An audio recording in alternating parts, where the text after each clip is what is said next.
Hey guys, and welcome back. It's Grant Broggi from the Strength Coach, and today I'm going to give you the best squat program for an intermediate lifter. If you like the video, please like and subscribe to the channel. Grant, you're going to give us the best squat program? Is this the program that's going to make sure that I PR my squat and live in lifting infamy? Yes, no, but I do think this is a very useful program. In January of this year, I wrote an article called Efficient 5x5s for the Intermediate, and I wrote it to give some people some type of construct or framework once they've gotten through the novice phase. Mark Ripito and Starting Strength often tell people to get on the Texas method, which includes a 5x5 squat day along with some other stuff. For most people, I don't like to put them there, and that is because I am always trying to manage people's time. I have found that lifters have the most success and make the most progress when their training is manageable, and there's not days that take 2.5, 3 hours, which the Texas method will. So basically what I tried to do was say, hey, how can we take the good elements of programs that work? And there are a lot of other programs that use 5x5 squats.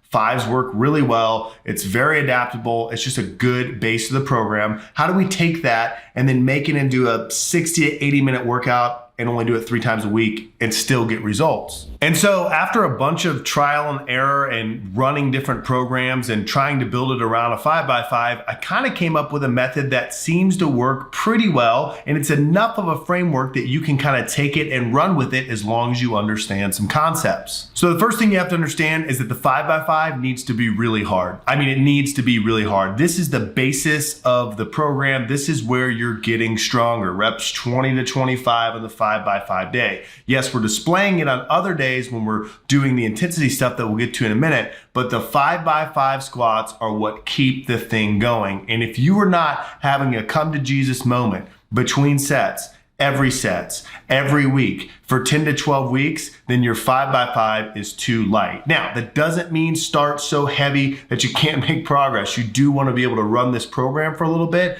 but I just want you to mentally embrace that the 5x5 is supposed to be hard. You're supposed to question yourself every time you get under the bar for that. So first we'll kind of break up the squat and the deadlift, and then we'll come back and say how the arms work in there. So, the upper body pressing exercises. So Monday you're gonna squat 5x5. I laid this all out in the article. You can read through and see it. And then Wednesday is gonna be your deadlift day. You're gonna start with a top set of 5 and then probably have a back off in there. And then Friday is gonna be like a hybrid of intensity squat and, dare I say the word, hypertrophy. No, but some higher rep squats, and I'll talk why I like using some higher reps. And while I'd love to tell you hey, this percentage of your 1 rep max, enter graph here, output PR, it's not quite that simple, but it is simple. I just want you to understand some stuff. So you have your 5x5 on Monday, and that should be going up 5 pounds week to week, unless for some reason you sandbag the first few weeks. Even if you did, I don't care, it'll catch up very quickly.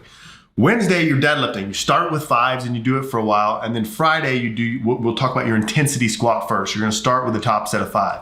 And then each week, everything's gonna go up across the 3 days. Now, this is where I like this style of training. Add more weight to the bar, a little bit more than some of the RPE methods. I'm not saying those don't work. I'm just saying, I think there's something about getting under a weight that you're scared of that's important, and not just important for mental development, but because you'll find out that you could do it. Also, sometimes you'll fail. Again, that's good information. But what I want you to understand is the 5x5s go up every week, and then your deadlift and your squat, you're gonna have some variables. You're gonna have some things that you get to decide how it goes. Now, it doesn't mean you can be a weenie, but it does mean that you can adjust on the fly. So for example, let's say you're deadlifting on that Wednesday, a set of 5. You're hitting 405 for a top set. The next week you hit 410. The next week you hit 415, 420. You go to do 425 and it's like, oh my gosh, rep 1, you start freaking out. Remember, never trust rep 1, but let's say that you feel it getting heavy.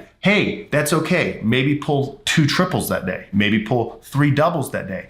Keep the load on the bar going up. I cannot stress enough, never to trust rep 1, especially on the deadlift. But if you go and you pull rep 2 or 3 and it's starting to get grindy, hey, stop, take your rest period and pull another set of 2 or 3, get somewhere in that 5 rep range, and then do your back off. And when you go to deadlift the next week, don't assume that you're a triples guy now. You might be, you also might not be. You might go back the next week, feel pretty good, and be able to pull a set of 5. So don't just think, hey, because this week I had to break the set up, I now have to break it up forever. Your intensity day or Friday or the third training day is going to be very similar in terms of that first top set of squats. You're going to start with hitting 5s and you're going to run that out. You're going to do 5s as long as you can, then maybe switch to triples, then maybe switch to doubles, and just run that. And same thing, if you go to do 5, you don't think you can, you need to back off, that's okay. Next week, attempt 5 again, and you may be just fine.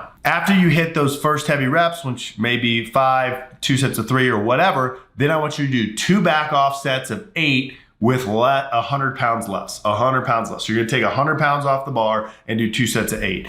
I like this. It's still heavy enough that you gotta think, you gotta brace, you gotta focus, and there's something about going past the number 5 that I think mentally is very useful for when you are needing to do 5s, because you can think about it. And 2, there's some good metabolic conditioning that's happening there. I mean, I just think every now and then a little bit higher than 5 is a good thing to have in your training. Okay, so where do you press and you bench press? Don't overthink this. I've talked about before in previous videos that sometimes you need to prioritize 1 or 2 lifts. I would say that running this, if you're in a time constraint of 60 to 80 minutes, that this is probably a squat and deadlift focused type of program that you're running. However, you can still have a great press and bench within it. Don't overthink it. So Monday, you're gonna squat 5 by 5, or day 1, I generally like an intensity lift there. Could be press, could be bench, top set of 5, something like that. I recommend doing that before you squat because your 5 by 5 squats are going to be brutal. Wednesday, let me see how I laid it out here. Wednesday, I have you benching 5 by 5 week 1, and then pressing 5 by 5 week 2, and you're just rotating those back and forth. So you're kind of getting the volume of that pressing exercise there, and then whichever volume you didn't do, you go back for 5 sets of 3 on Friday. So day 1, you press top set of 5. Day 2, you bench press 5 by 5. Day 3, you do the same workout or exercise from day 1, except you do it for 3 sets of 5. Same thing. Run these things out. That first day might be 5s, might become 3s, it might become 5 singles. Run it out. Put more weight on the bar. And you'll be surprised, you'll have progress, especially if you're a newer intermediate, on this style of pressing regimen. Now, let me be clear. This thing does save time, or it can save time, but you do have to be moving when you get in the gym. You gotta get in there. You can't, be dilly-dallying and talking to a bunch of people and taking forever. If you wanna get this done, if you wanna make some PRs and you want your workouts to be shorter and efficient, when you get in there, get to work. Also, let me just say it, this is a hard program. It is hard. You have to be dedicated. You have to be the kind of person that trains 3 times a week, no matter what. This style of program with these style of loads, if you're a guy that